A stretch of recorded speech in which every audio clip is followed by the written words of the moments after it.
Chris, so this is going to be my Walking Dead Season 6 Episode 2 review.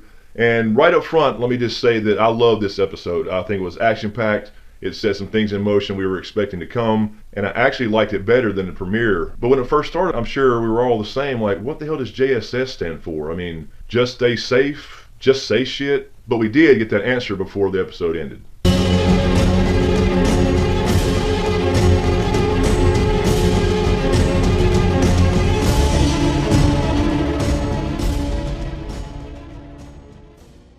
So this episode really centered around Enid and Carol, I would say. But first, it opened up with the flashbacks of Enid and her family before she got to Alexandria. And it showed basically her with her parents in some car. And they were trying to start the car. There were walkers coming, but they ignored the walkers and tried to start the car by hot wiring it, changing the oil, whatever the hell was going on, and ignored the walkers. And then the next scene, it shows her sitting in the window as she watches a walker eat her mom and dad. So basically it goes through a couple more scenes of her kind of surviving on her own, eating turtles, and reminding herself with some new defense mechanism to write JSS on everything she sees, including making a JSS out of turtle bones. Anyway, we're all scratching our heads wondering what the hell that meant. At first I thought that perhaps it was something like, just stay safe or something like that. But then I was thinking, well, this could be some kind of marker for somebody to track her. I'm not sure. Then we flash to Carol in the kitchen, and she's talking to these ladies about baking and cooking and basically just trying to be their friend because she knows they're naive as far as how the world works now. They're talking about being chefs, and Carol's like saying, look, I can show you how to cook, but this is not the most important thing in the world right now is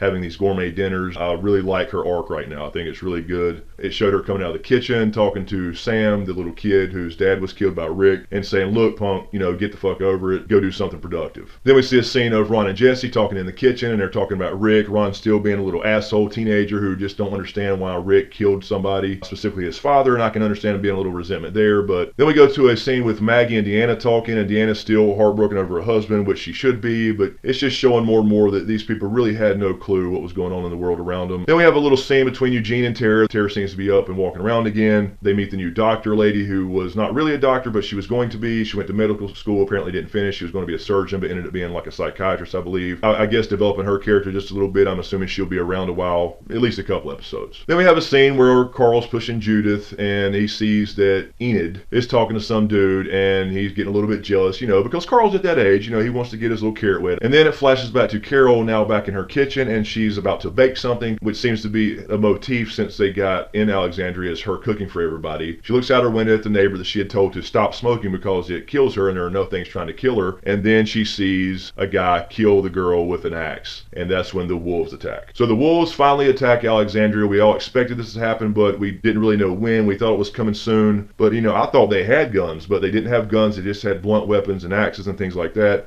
Now, they killed quite a few people, and these motherfuckers are crazy. They're not just killing people they want them to turn, so they're cutting people up with axes and shit. I mean, this is Texas Chainsaw Massacre shit here. On one hand, they were killing people by chopping them up into pieces, and they looked like they were enjoying it, and on the other hand, they were leading people out with chains as if to take a few hostages. That makes me think that this was some kind of initiation, because I think there's a bigger group out there with a leader, possibly Negan. Enid comes into the house with Carl while they're protecting Judith. Carl's sitting there with the AR-15, and he's ready to take out some wolf bastards. And then we see what caused the horn last week. So we all had this speculation in my last video about, was it the wolves? Was it Gabriel because he had got shut down as far as the mission goes to lead the zombie horde away?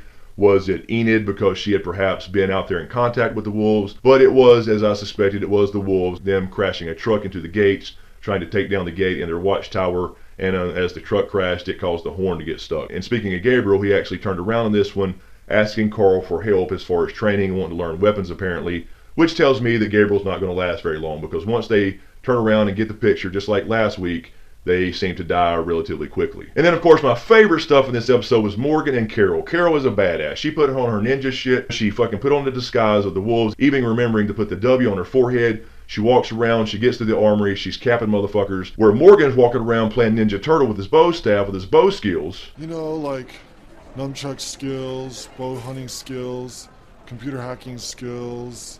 Girls only want boyfriends who have great skills. He's taking out people left and right, but he doesn't want to kill them. He still has this issue with killing people. So Morgan and Carol actually have a small argument about, hey, you don't have to kill people. And Carol's like, yes, you fucking do. You got to kill people.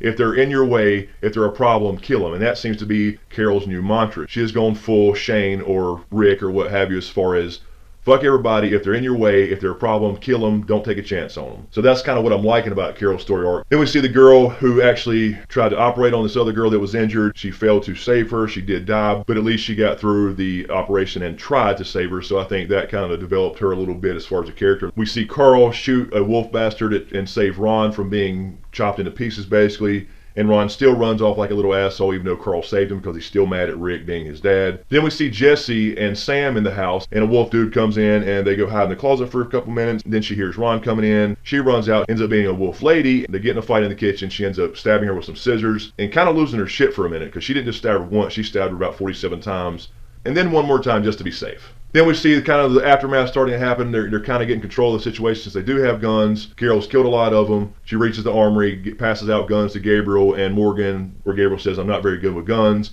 And Morgan says, I'm not either. And that was a shout out to the previous season where Rick ran into Morgan in his little hometown, his little neighborhood, where he had lost his son and lost his wife and would not shoot her even though she was a walker turned outside of his door. And then Morgan ties this dude up. I guess he didn't want to get some information out of him, being under the impression that they don't need to kill anybody. They can kind of talk these guys out of being bad guys. And Carol comes out and pops him in the fucking head. And I thought that was a fucking great scene. Bang! You know, she just comes out, shoots him in the head, hands him the guns, walks off, and keeps going about her business. Then we have a scene where Morgan scares off a group of guys with his bow staff, with his mad bow skills again, and basically tries to talk them down and say, you know, if you pick this life, you're going to die. And then we flash over to Carol, where she's sitting on the porch, what seems to be in the aftermath, and she picks up the pack of cigarettes that she told the lady not to smoke and starts kind of crying. And then we see in one of the last scenes, Morgan getting a fight with the guy that he saw last season he ran into when he was tracking Rick. They get in a fight. Morgan gets his ass whipped a little bit, and this one gets his bow back and ends up, I think, killing the dude, because he apologizes. He says, I'm sorry,